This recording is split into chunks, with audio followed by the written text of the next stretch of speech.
थमुनी हाथी उपद्रव जंगल छाड़ी गाँ मुहा 35 टिकिया बणुआ हाथीपल्ल गंजाम जिला भंजनगर उत्तर घुमुसर वनखंडर बिरिकोट गाँ निकटରେ ଏକ ସ୍କୁଲ ଘର ଭାଙ୍ଗିଦେଲେ ବଣୁଆ ହାତୀପଲ।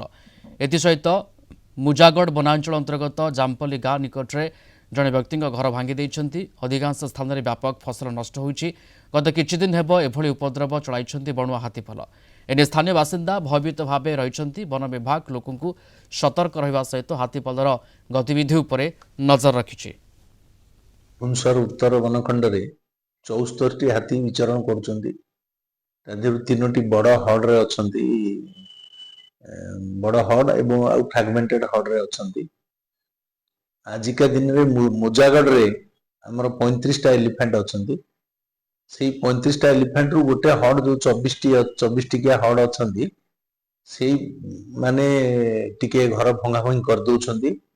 ବର୍ତ୍ତମାନ ଧାନ ଅମଳ ସରିଯାଇଛି, ତେଣୁ ଧାନ ଅନ୍ୱେଷଣରେ ଯାଇ ସେମାନେ ଯୋଉ ଏକୁଟିଆ ଘର ଗୋଟିକିଆ ଘର ଯୋଉ ଅଛି, ଗାଁ ବାହାରେ ଯୋଉ ଗୋଟିକିଆ ଘର ଗୁଡ଼ା ଅଛି, ସେଗୁଡ଼ାକୁ ଟିକେ ଟାର୍ଗେଟ କରି କିଛି ଭଙ୍ଗାରୁଜା କରିଦେଇଛନ୍ତି।